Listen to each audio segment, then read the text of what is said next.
Oh, welcome back, tribe, to chapter 4, Mateware. Let's go. Getting started. Everything that's used to prepare and enjoy mate is your mateware. 1. Gourd, French press, or teapot. 2. Loose leaf yerba. 3. And you can get that on Amazon. There's so many different types of yerba mate. You just gotta choose. I've tried so many different types, and I really like the smoked yerba mate. There's smoked. That's what I have right now. There's tons of different types. You just choose it. Anyway, 3, a bombilla. 4, a thermos. 5, a kettle. A look at mate terminology. Let's begin by setting the mate jargon straight. Mate, pronounced mate, is the term traditionally used to describe the entire unit, which is the bombilla, gourd, and yerba. So when we say let's drink some mate, we're saying set everything up, heat the water, add the yerba, and place the bombilla, vamos. What is produced is the mate. You're a little too. There we go. Better. I'm like almost done the second cup, so woo. Okay. Want to drink a few mates? Is a common question here in Argentina. The plural mates, now being used to describe what I call a cycle, or simply a round of mate. The cycle is a turn that someone takes to drink the mate, then ending that turn with an audible and quite acceptable slurp,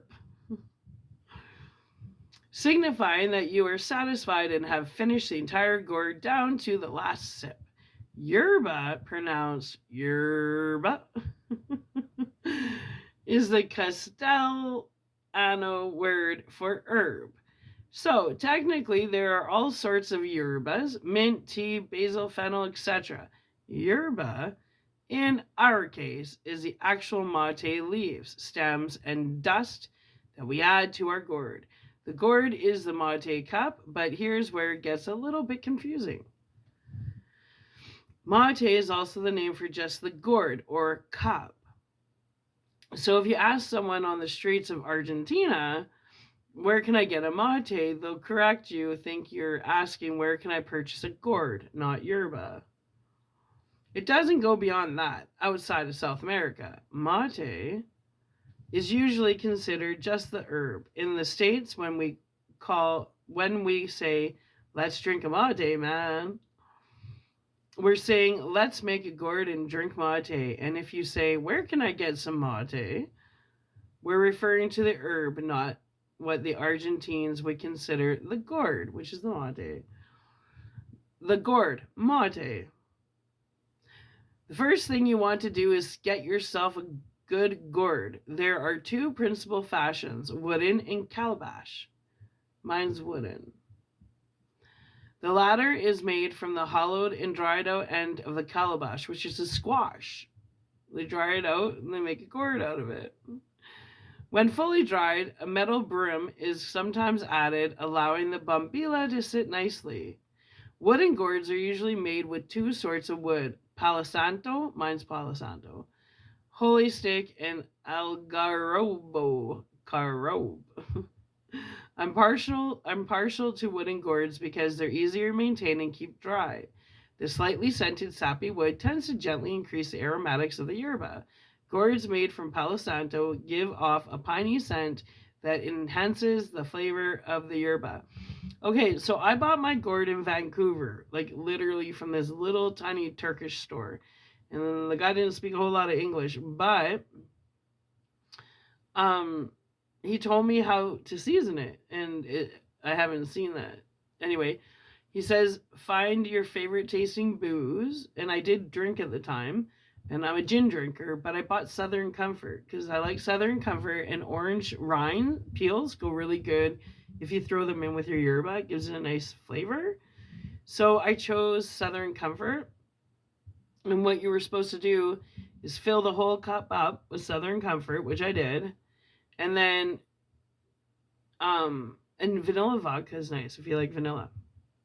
But you sit it overnight and you let it seep into the wood. It's like seasoning a cast iron fry pan, but you're seasoning your gourd.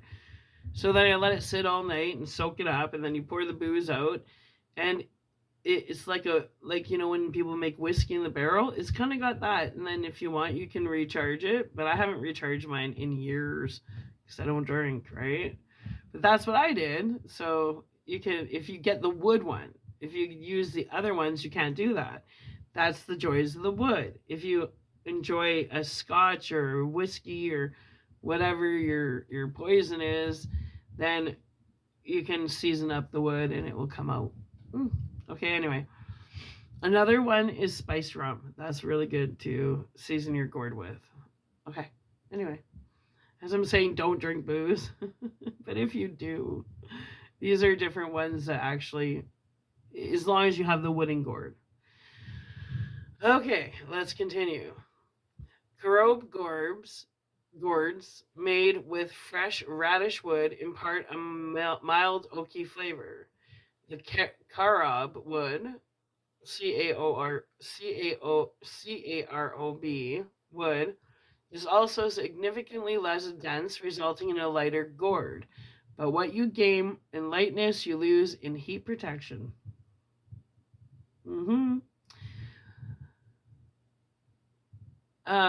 As this gourd allows the heat to more easily pass through the wood and potentially burn or heat up your hand if the water temperature is too high. Nevertheless, the carob gourd has been a mainstay within my circle, and I have found that most people like them. Squash cedar is also an acceptable wood for gourds. Fashion is on the rise within the mate community as we are seeing more and more chic gourds hitting the market: glass, metal, silicone, ceramic, etc.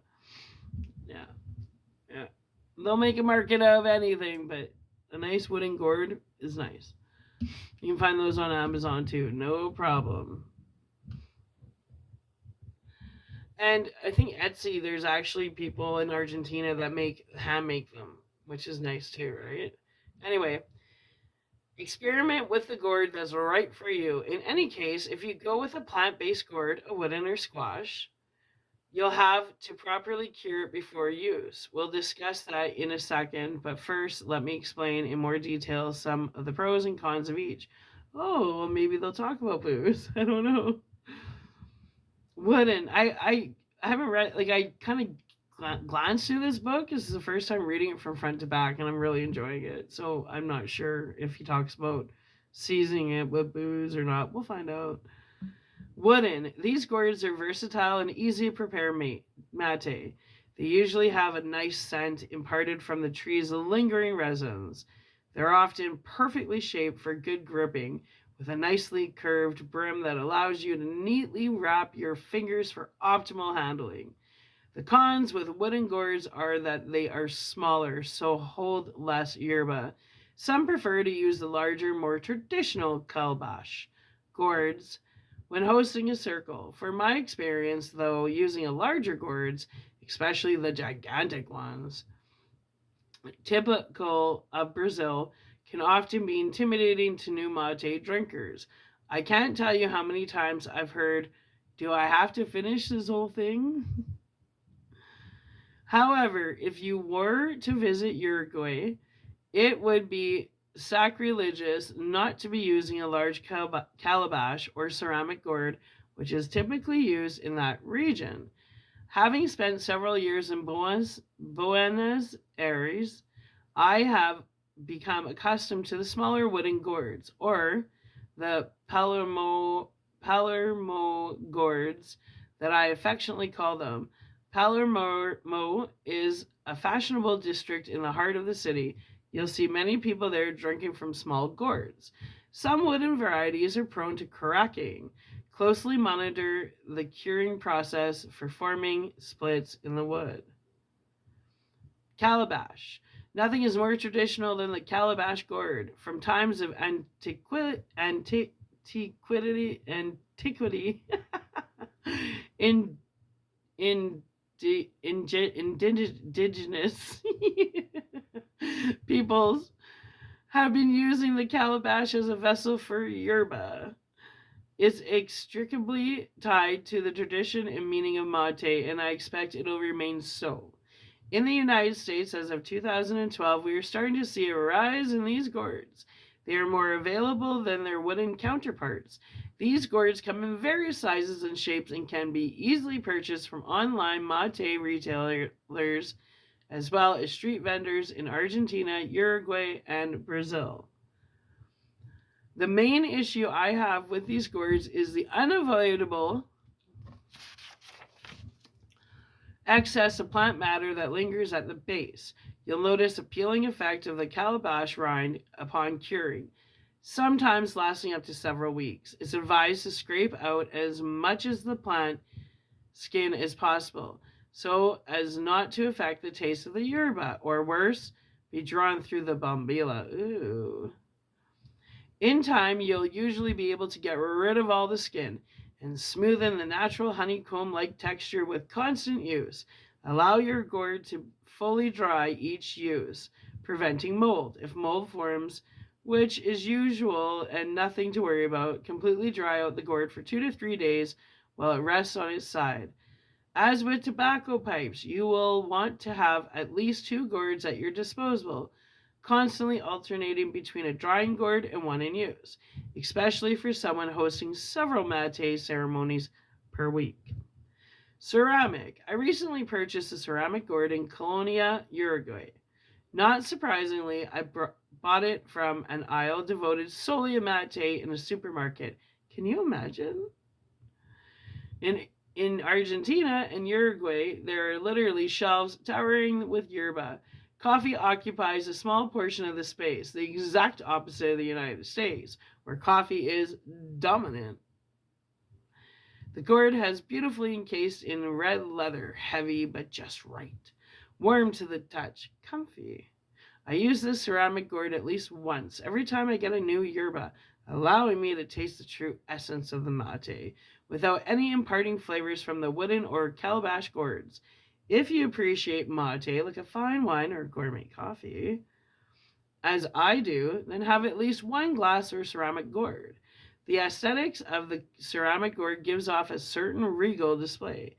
It's a nice change up if you only have a wooden or calabash gourd, though I must admit that no matter how many gourds I accumulate, I always go back to my simple wooden mate. What can I say? I'm a simple woman. The main issue you'll find with ceramics is the silicone underlining of the brim that's meant to act as a seal between the attached metal top and the ceramic. I find that the yerba sometimes gets stuck there in the fine line, even when the gourd is totally washed out. In order to remove the yerba, you have to fill it with water. Place your hand above the top of the gourd and give it a few hard shakes. Silicone. That just seems so untraditional to me. Silicone gourds are one of the latest entries to the circle. Molded from food-grade silicone, they are impervious to heat and won't melt when hot water is added. They are good for quick use and are very easy to clean when changing yerba. Nothing sticks inside. An ideal mate for someone not greatly interested in having to cure their gourd and keep it dry. Offices and shops that have mate drinking employees will soon catch on to these new easy-to-use gourds. With a few rinses, they are completely washed and ready to dry or be used again. I foresee a lot of young new materos using them. Who knows? Drinking mate may even become fashionable. Jake likes it. I think for his birthday, I'm gonna get him a nice gourd. That's what I'm gonna do. I just thought about it. Cool. How to cure your gourd. Below I will describe the most general accepted and recognized method, the one that I learned from Argentines. Both wooden and calabash gourds apply, but take note that you may want to scrape out the inside flakes of the calabash gourd after it's fully cured. Rinse out your new gourd with fresh water. 2. Fill your gourd with 3/4 yerba mate. 3. Add properly heated mate water. It says 160 to 180 degrees Fahrenheit, but I'm going to tell you, I'm going to correct him. I researched water, and if you're, it says after 134 degrees is considered dead water. So you can go by the 160 to 180 degrees Fahrenheit, but I never ever go. The highest I go is 138 degrees, and that's always been that way for me. It says to add properly heated water, 160 to 180 degrees Fahrenheit, to your gourd filled to the brim. 4. Let the gourd sit for 24 hours, occasionally topping it off with room temperature water every several hours. Curing the gourd ensures that it lasts as long as it possibly can, perhaps several years if properly cared for. I bought mine, 2017, so 9 years ago. Yeah. Visible and microscopic holes and cracks are sealed in this process. As the gourd absorbs the water and expands, tightening the organic material, preventing cracking and leaking over time. I've heard of people curing their gourds with whiskey. Yeah. You could cure your gourd with just about any liquid that you enjoy: vodka, brandy, wine, bourbon, etc. But your bourbon would be good. Anyway. Though, be careful not to cure it with a flavor that you'll regret smelling or tasting. I'll tell you one thing. I really enjoyed the Southern Comfort. It had a really nice citrus flavor, if you want to know the truth. It'll take some time for the curing liquid, if it's other than water, to completely leave your gourd. I recommend pure water. The Bombilla. Pronounced Bombilla. Not la. The L is silent, I guess. Pronounced Bombilla. The word literally means straw in Castellano. Without the Bombilla, there's no drinking mate. It's an essential tool when drinking mate the traditional way. As you can see, I just drink it out of my plastic cup. Like right now, right? Unless you're drinking mate Hokkaido, which is tea bags. Oh yeah, I bought the tea bags, but I wasn't impressed. Or mate in the French press. It works really well in the French press. I did that for a long time. Then drinking mate will be impossible without your trusted Bombilla. In fact, one of the best ways I've made mate is putting it in a French press with cold water, and then putting it in the windowsill so it heats up from the sun's energy. Who would have thunk, right? Me. Okay. With Bombilla styles, you have a few options: fanned, coiled, spoon, chambered, double-actioned, pick and bamboo or wooden. Most Bombillas nowadays have some degree of curvature, as to prevent the material from having a lower than head unnecessarily and uncomfortably while drinking. In the book El Mate by Argentine Mate Extraordinaire, Scutella, we learn of the Italian immigrant, good old Italians, Annio Silvio Pizzoni, ANNIO space SILVIO space PIZZONI, having come to live in Buenos Aires after World War I to work as a taxi driver. One day, observing the straight line of the bombillas in use, he decided to make a curved bombilla, with which became a conversation piece with his clients. Later, he would begin manufacturing them, and so began the invention, or at least one invention story, of the prevalent curved bombillas we see today. I kind of want one of these traditional ones. I'm going to show you the picture. Actually, I'll show you right now. I really want one of these. I'm probably going to get myself one. That one.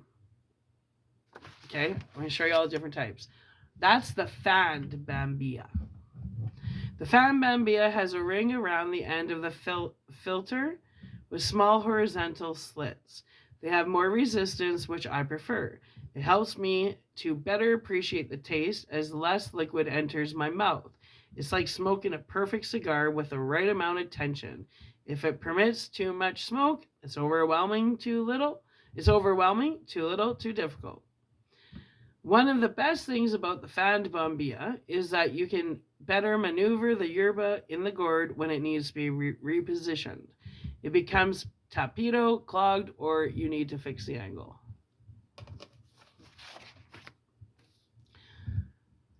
It's also better for scraping out the yerba when you're on to your next round of mates. Ooh, good point.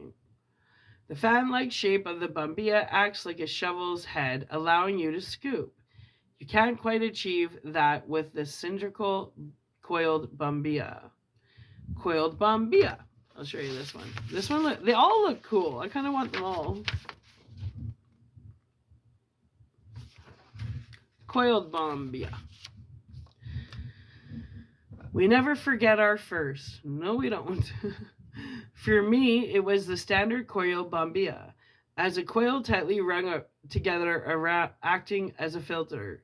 It's the most simple modern bombilla. The liquid enters through the fine slivers between the coils and the yerba is kept out. The bombillas are usually stainless steel, not made of the superior alpaca metal. Problematic at times is the cap that on the bottom of the coil. It's usually made from generic metal and tends to corrode. Ooh, I'm not liking that one. I'm not getting that one. Look for one that is completely stainless. Yeah. I have the spoons. I'll show you what it looks like. I have like 20 of them. And I use that for loose tea all the time. Okay, bombilla spoon. The spoon bombilla is my favorite. For someone that drinks plenty of finely cut gaucho mate, it's indispensable. With a spoon-shaped filter dotted with pin-sized holes. Oh, it works really well, actually. It's the perfect bombilla to scrape under the thicker, more spongy gaucho yerba that tend to cake up inside the gourd. These bombillas are common in Uruguay and Brazil. Sometimes the spoon bombilla's shaft is flattened instead of retaining a roundness like other bombillas. Mine's flattened, like it's kind of bent and flattened where you drink from, but otherwise it's... Actually, no, the whole thing is kind of flattened. Yeah. All of them.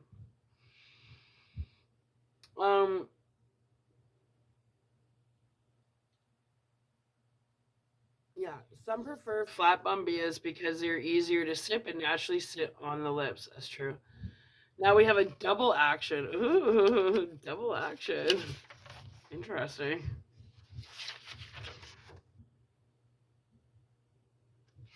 All right.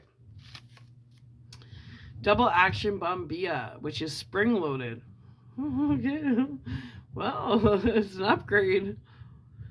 This is an interesting double take on the coiled and spoon bombilla. The bombilla has several holes at the end, which are covered with a spring that acts as a second filtered layer. That spring is affixed to the end of the bombilla with an adjustable wing-like wrapper that pins the isolated spring over the holes beneath. The bombilla is more typical of Argentina, though in Uruguay, you're likely to see a different version of this bombilla where the entire filter mechanism is fused together as opposed to movable parts.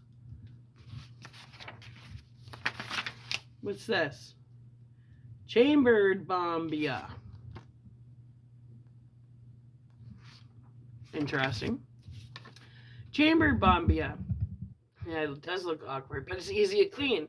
See, that's the difference. The filter and the spoon ones that I have, they're fixed in. But in this one, you can take the filter out and clean it. So it's kind of cool. Anyway, double chambered bombilla. This awkward bombilla has a T-ball-like chamber encased inside of a latch that swings open like a door. Oh, I like that. The chamber is placed inside the enclosure that the door is swung back down, and the entire filter is locked into place with a small metal ring that wraps around the enclosure's handle, firmly securing the filter to the bombilla. Apart from the cumbersome nature of this bombilla, The chamber tends to rattle as you sip the yerba, which makes for an annoying vibration. Some Materos love this bombilla, some hate it. The movable parts are too many. Simplicity is sacrificed for an overly mechanized and clumsy design, which may look cool but doesn't quite work so well. Okay, I guess I'm not getting that one either. Another one. This is a pick bombilla. It's like some dentist thing. Anyway, pick bombilla. I call this bombilla a pick because it's shaped like the dental picks. Yeah. Used during a cleaning. That's exactly what I thought. Usually made from alpaca, it has an acute band or pick as the filter, with several fine slivers across each side.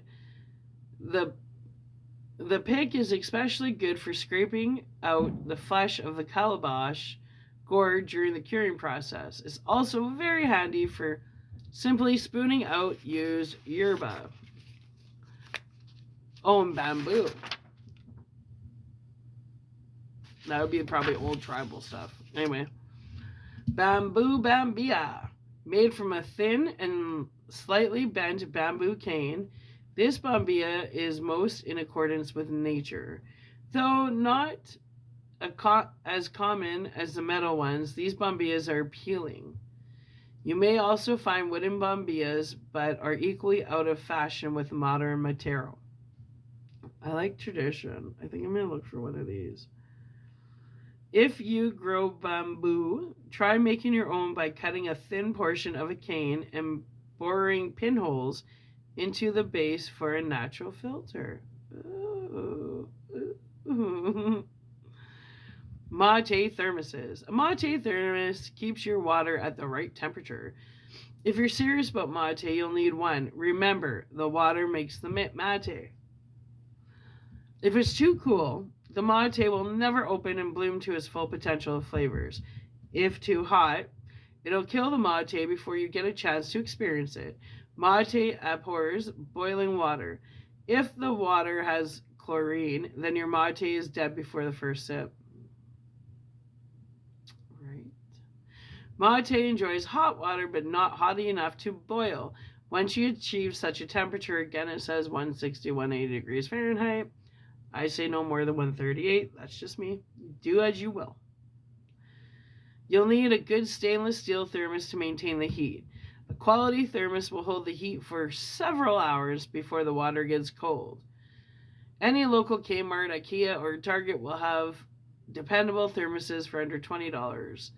Don't be afraid to get yourself two if you plan to drink mate in the park with friends, ensuring that you have enough water for a few hours of circles.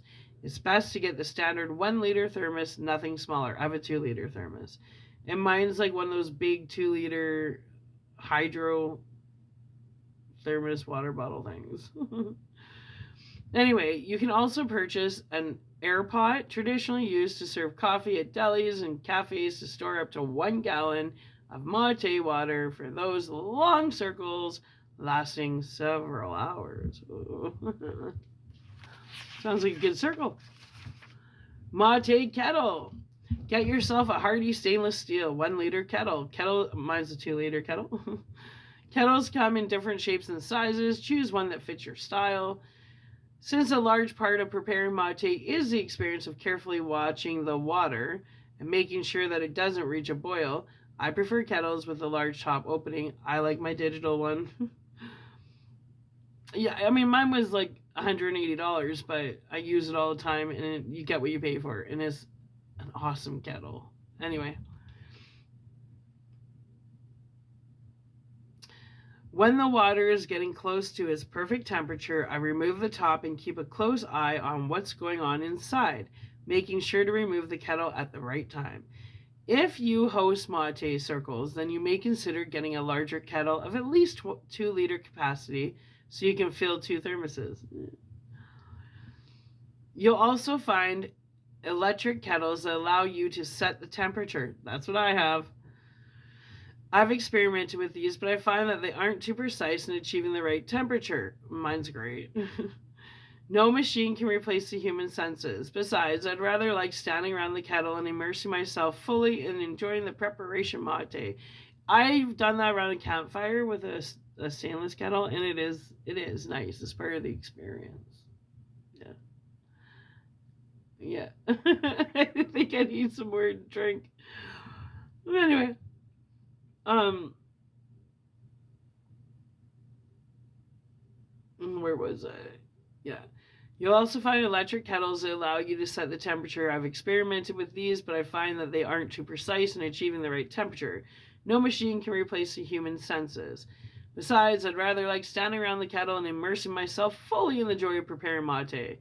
In a way, I become another tool, as I determine just the right temperature. However, if you're pressed for time and just want to get down to business, then going electric is suitable. Caring for your Mateware. Don't share when you're sick. Is there need to worry about getting sick from sharing your mate? A reasonable question. If you're sick, it's best not to share mate, nor accept the invitation to join a circle. Common courtesy prevails here. Use your own best judgment. No different than a joint, right? Keep your gourd dry. Keep your Matewares dry and clean as possible when not in use. The gourd should fully dry before the next use, allowing it to naturally disinfect. That's why they say you should have two. Occasionally, for additional disinfection, allow fully boiled water to remain in the gourd for several minutes. Boiling your bambilas. As for keeping the bambila clean, wash it like you would any plate with mild detergent and soft sponge. This helps keep the alpaca and stainless steel lustrous and shiny. It's a good idea to boil all of your bambilas once a week for at least 10 minutes, fully eliminating any risk of bacteria. And curing the bambila by removing inner debris. Kettle care. If you wash your kettle with soap, make sure it's a mild detergent, preferably if the kettle begins to accumulate minerals or residue. Wash it by boiling a bit of salt and lemon juice. Then scour it out. Optionally, scrub the inside with baking soda, then rinse well. I didn't know that. I use crystalline lemon to cleanse all my stuff, like in boiling water. It works really well. That's how I descale my kettle, is crystalline lemon. Storing your Mateware. Gourd. Keep your Mateware in a cool and well aerated location. Some people like to hang their gourds upside down or tilt them on a downward angle for all the water to drain. That's optional, but not necessary. Just make sure never to let a pool of water sit in your gourd. That'd be a perfect breeding ground for bacteria. By having two gourds to alternate between, you'll always have a dry one available. Yerba. You can keep the yerba in the original bag and simply roll the top over or use the large paper clip used to bind screenplays. To secure it, it can be stored in any of the following baking tins, sealable plastic bags, glass jar. I have it in a big, like I bought a whole flat. So I bought I think it was 12 kgs or something. And I have a big corn muffin container from when I used to work in restaurants, and that's what it's filled. Anyway, if you store in glass, keep out of direct sunlight. Keep the mate in a cool, dry, dark location, just as you would store loose leaf tea or ground coffee beans. Excuse me. The Mateware is sacred. You have your gourd, your bombilla, your kettle, your thermos, and of course your favorite yerba. This is your Mateware. When you have all these essentials, you're set. Store everything in a dry, cool location as we've discussed. Keep everything as clean as you can, periodically sterilizing your bombillas by boiling them for a few minutes. Find some good tins for your yerba and don't be shy about getting a few gourds. Experiment between calabash, wood, metal, and ceramic. Have at least two bombillas. As mentioned earlier, you have coiled fan and spoon bombillas. Try them all.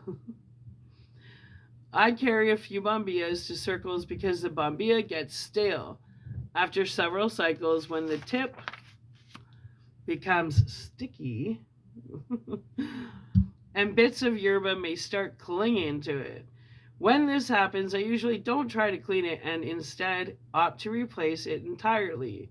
Your Mateware is sacred, tools helping to bring people together, keeping them in impeccable order. When you're done drinking for the day, empty your mate for the compost or plant fertilizer. Yeah, I just threw it right outside. Like we have snow, but I told you, like we just throw it right on the snow and then eventually it just goes into the soil. Yeah, definitely. You throw it in the garden. It works. Don't throw that in the garbage. And if you don't want to put it in the winter, then put it in a Ziploc and put it in your freezer till spring. But it's really good for your garden. Anyway, like the used up because there's still nutrients in it. So, and let your gourd dry for the night. It'll be ready and fresh for the next day of mates. Cool. Okay, that was chapter 4. I'm going to upload this and I got to charge up this phone here because we're getting low on juice. And I'm going to sit and have a little break because we're going to keep going, baby. We're going all night long. Anyway, we're going to go into chapter 5 next. And chapter 5 is called Preparing and Serving a Mate. That's right. All right, Soul Tribe, I love you. I'm taking a break. Don't miss me. I'll be back soon. I'll be back shortly. Bye.